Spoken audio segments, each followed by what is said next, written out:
रुक जाओ।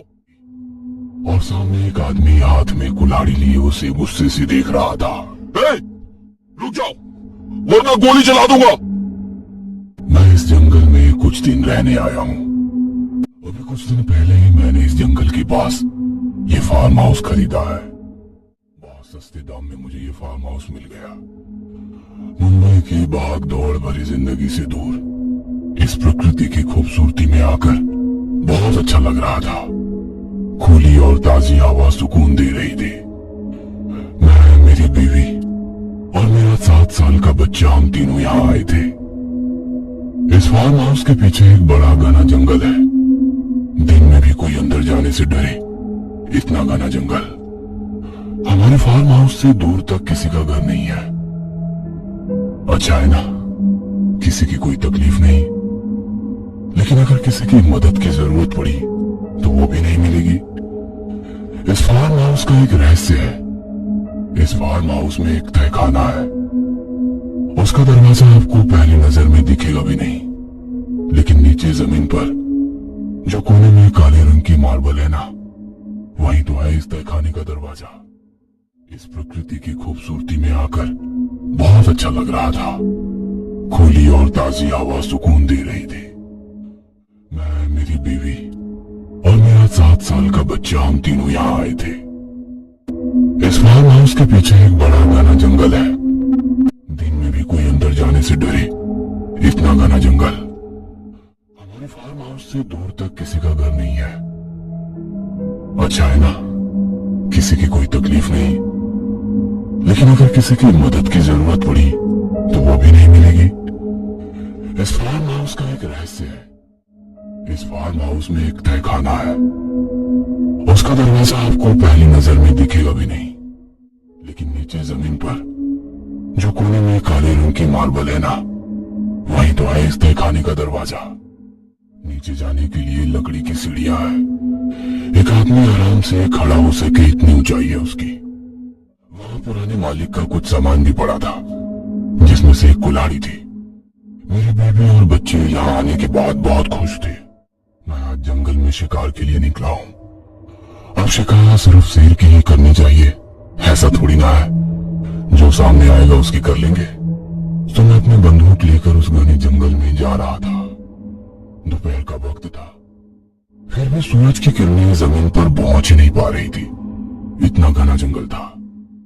पक्षियों की आवाज, गिरगिट और कुछ छोटे प्राणियों के अलावा कुछ नजर ही नहीं आया।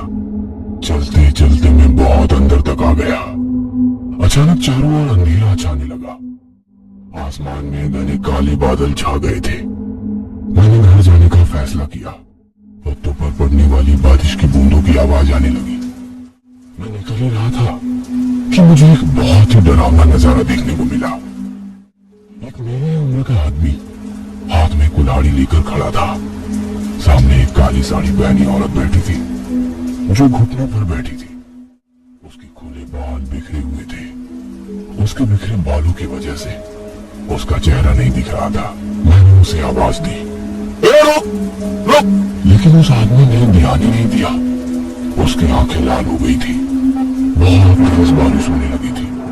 उसने धीरे धीरे कुल्हाड़ी उठाई। रुक जाओ वरना गोली चला दूंगा। मैंने आखिरी इशारा दिया, लेकिन शायद उसे मेरी आवाज सुनाई ही नहीं दे रही थी, या फिर वो सुनना ही नहीं चाहता था।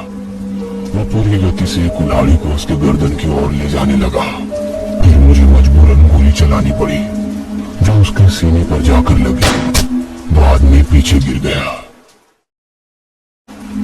मैं तो किसी जानवर के शिकार करने निकला था, लेकिन मेरे हाथों एक इंसान का खून हो गया था।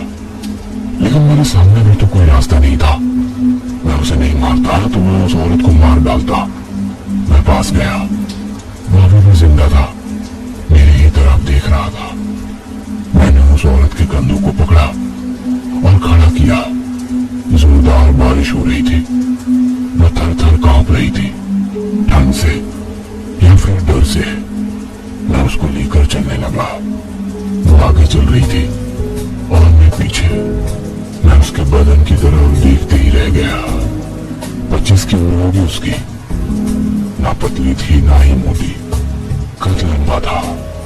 पीछे से उसका भीगा बदन नशीला लग रहा था।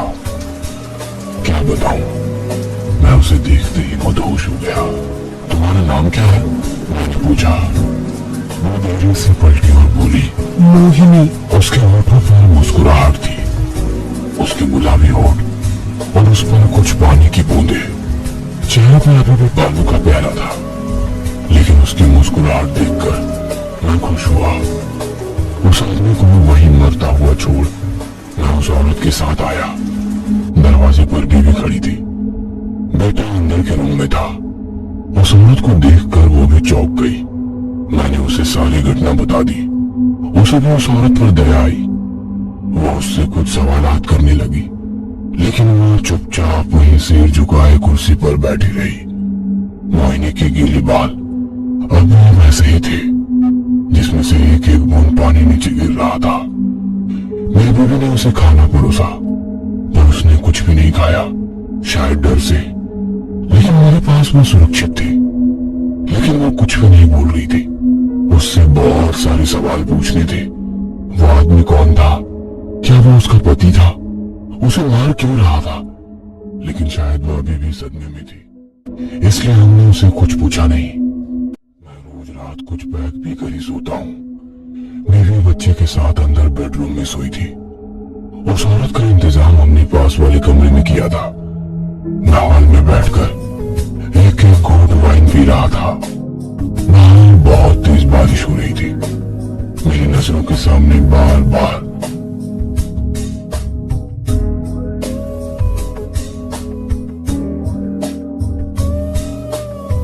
उसके नशीले बदन के सामने ये वाइन भी फीकी लग रही थी।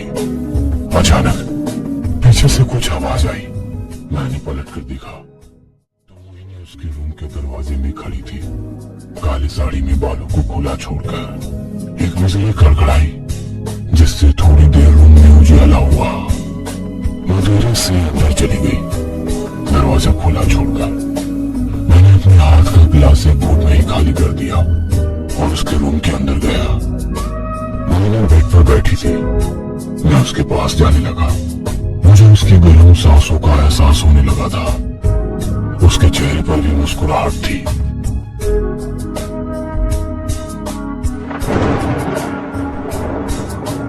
मैंने दरवाजे की तरफ देखा। मेरी बीवी वही खड़ी थी। उसके आंखों में गुस्सा साफ साफ दिख रहा था।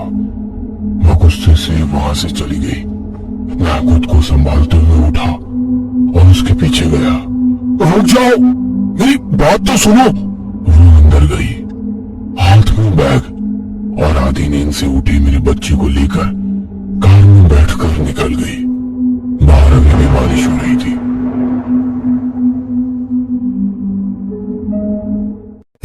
मैं पलटा। मोहिनी दरवाजे में खड़ी थी, चेहरे पर मुस्कुराहट थी। मेरे दिमाग पर मोहिनी फिर से छा गई और मैं उसके पीछे पीछे अंदर गया। दिन गुजरते जा रहे थे।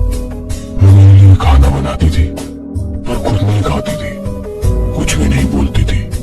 हमेशा वो काली साड़ी पहनती थी और ज्यादातर हम प्रणय में व्यस्त हो जाते थे। उसके बाद मुझे गहरी नींद लग जाती थी, थकान की नींद। कई बार नींद से उठने पर वो मुझे आसपास नहीं दिखती तो मैं बेचैन हो जाता था और उसे ढूंढता। जैसे वो मुझे देखती, मैं दौड़ते हुए जाकर उसे बाहों में भर लेता था। उसके चेहरे पर सिर्फ मुस्कुराहट रहती थी। मेरे सोने के बाद वो कहीं जाती होगी क्या? आखिर वो है कौन? कुछ खाती क्यों नहीं? वो आदमी कौन था? वो इतनी नशीली क्यों है? लेकिन चाह कर भी मैं उससे कुछ भी सवाल नहीं कर पा रहा था। ऐसा क्यों हो रहा था? 2 हफ्ते गुजर चुके थे। मैं उसके प्यार में मदहोश हो चुका था। मेरा खुद पर बस नहीं चल रहा था। जैसे मैं किसी की गाड़ी के पीछे बैठा हूं और गाड़ी के ड्राइविंग सीट पर वो बैठी है, मोहिनी। मुझे वो जहां चाहे वहां ले जा रही थी। मुझे वो सफर अच्छा लग रहा था, उसका साथ अच्छा लग रहा था। लेकिन उस रात किसी ने दरवाजे पर दस्तक दी। मैंने दरवाजा खोला। सामने 4 लोग खड़े थे। जी क्या चाहिए? देखिए, हम पास की बस्ती में रहते हैं। हमारी बस्ती से 2 छोटे बच्चे गायब हो गए हैं। एक 10 दिन पहले और एक आज सुबह। आपने उनको देखा है क्या? नहीं, यहाँ कौन है आया तो? मैंने बोला। वो लोग नाराज होकर वहां से चले गए। मैंने दरवाजा बंद किया और अंदर आया। मोहिनी किचन में थी। अचानक मुझे ओह की आवाज आने लगी, लेकिन आवाज कहां से आ रही है ये समझ नहीं आ रहा था। मेरा ध्यान जमीन की ओर गया। वो तहखाने का दरवाजा था। आवाज वहीं से आ रही थी। मैं दरवाजा खोल ही रहा था कि उस पर मोहिनी आकर खड़ी हो गई।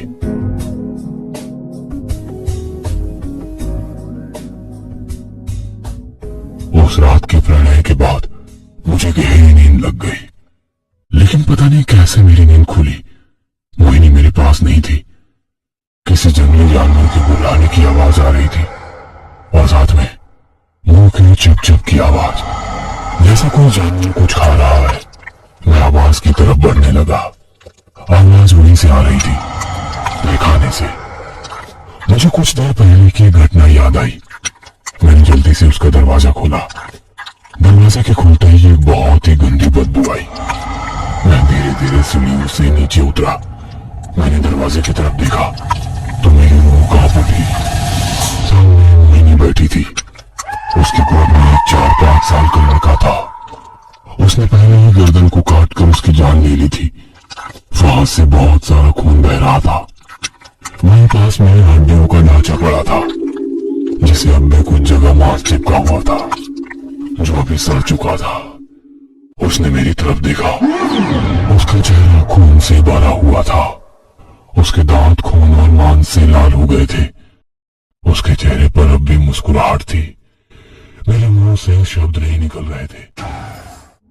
एक काली साड़ी पहनी औरत घुटनों पर बैठी थी। जब मुझे होश आया तो मैं मेरे बेड पर था और मोहिनी पास ही में सोई थी रोज की तरह। फिर मैंने जो रात को देखा वो क्या सपना था या हकीकत, कुछ समझ नहीं आ रहा था। मैंने उसकी तरफ देखा। बहुत मासूम लग रही थी। लथपथ चेहरा याद आया। मैं डर से उठ खड़ा हुआ। मैं बाहर आया। क्या हकीकत क्या सपना, कुछ समझ नहीं आ रहा था।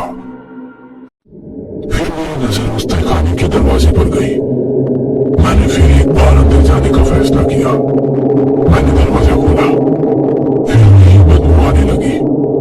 मैं एक एक सीढ़ी नीचे उतर रहा था। जो मैंने रात को देखा वो सपना ही हो, इसके लिए मैं प्रार्थना कर रहा था। लेकिन सामने हड्डियों के ढांचे ही थे, वो भी एक नहीं दो। उस दूसरे बच्चे को भी खाकर मोहिनी ने हड्डियों का ढांचा बना दिया था। मैं पलटा। कुछ इंच की दूरी पर मोहिनी खड़ी थी और चेहरे पर वही मुस्कुराहट थी। मैं डर कर 2 कदम पीछे हटा। उसकी वो मुस्कुराहट डरावनी लग रही थी। मुझे उससे घिन आ रही थी। कौन है तू? बच्चे खाने वाली चुड़ैल या फिर डायन? मैं चिल्ला चिल्ला कर उससे पूछ रहा था, लेकिन उसके चेहरे पर कोई भाव नहीं थे। चेहरे की मुस्कुराहट वैसे ही रखते हुए वो बोली, मोहिनी। मुझे बहुत गुस्सा आ गया। उसके हुस्न का नशा उतर चुका था। मैंने इधर उधर देखा। पास में एक कुल्हाड़ी पड़ी थी। मैंने वो उठाई। उसके लंबे घने बालों को पकड़कर खींचते हुए जंगल के अंदर ले जाने लगा। मैं उसे जंगल के बहुत अंदर ले गया। वो मेरे सामने घुटनों पर बैठ गई। उसके बाल बिखर कर चेहरे पर आ गए थे। अचानक चारों ओर अंधेरा छाने लगा। आसमान में काले बादल जमा हुए। पेड़ों के पत्तों पर बारिश की बूंदें पड़ने की आवाज आने लगी और जोरों की बारिश शुरू हुई। लेकिन मुझे किसी चीज का होश नहीं था। बस अब हाथ में जो कुल्हाड़ी थी उससे उस नरभक्षक औरत का सर धड़ से अलग करना था। रुक, रुक! मेरे कानों पर शब्द पड़े, लेकिन मैंने उधर ध्यान नहीं दिया। मैं गुस्से से उसे देख रहा था। मुझे उसकी जान लेनी थी। छोटे बच्चों को खाने वाली उस औरत को जीने का हक नहीं था। बारिश और तेजी से होने लगी। मैंने कुल्हाड़ी चलाने के लिए हाथ पीछे लिया। नहीं तो गोली चला दूंगा। फिर कुछ शब्द मेरे कानों पर पड़े। मैंने आवाज को नजरअंदाज कर कुल्हाड़ी तेजी से उसके गर्दन की ओर लाई, लेकिन अचानक एक गोली आकर मेरे सीने को लगी और मैं पीछे की तरफ गिर पड़ा। पास आकर देख रहा था। फिर उसने मोहिनी को कंधे से पकड़कर उठाया। वो आगे चल रही थी और वो उसके पीछे। मैं उसे उस औरत के बारे में आगाह करना चाह रहा था, लेकिन मेरे मुंह से शब्द नहीं निकल रहे थे। उसका भी पूरा ध्यान उसके भीगे बदन पर था। उसे अब नया शिकार मिल गया था। क्या नाम है तुम्हारा? उसने पूछा। उसने पलटकर देखा। उसकी नजर मुझ पर थी। चेहरे पर वही मुस्कुराहट थी। उस बेचारे को लग रहा था कि वो उसे देखकर मुस्कुरा रही है, बिल्कुल जैसे मुझे लगा था उस दिन। अपनी मुस्कुराहट के साथ वो बोली,